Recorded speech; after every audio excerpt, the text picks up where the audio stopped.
बन गईनी देखते शराबी अखिया तोर गुलाबी हाय बन गईनी देखते शराबी अखिया तोर गुलाबी अरे पहले नजरिया में हम पे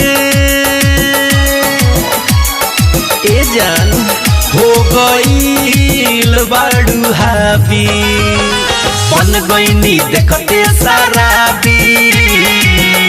अखिया तोर गुलाबी हाय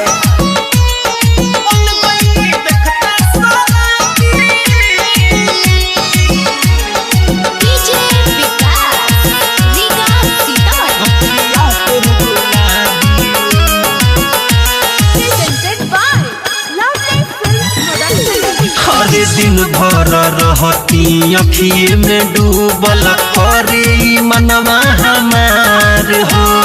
ना जाने कैसन जादू चलैलू हो गईनी हम तो तोहार हो तू हमरा दिलवा के हो है जान हो चाभी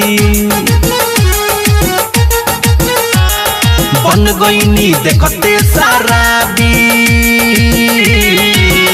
अखिया तोर गुलाबी अखिया तोर गुलाबी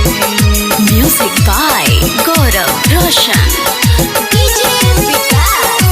रीगा सीतामढ़ी आप सुन रहे हैं अमित पटेल की आवाज में अरे ना जाने कैसन रोग बाधइले भइल बा पागल के भेष हो कहिए से तुहारा पीछा वाला गलय अमित दीवा कर मुकेश हो नहीं तुहरा में तनको जा कवनो बा खराबी बन गईनी देखते शराबी अखिया तोर गुलाबी अरे पहले नजरिया में हम पे ए जान हो गईल बाड़ू हाबी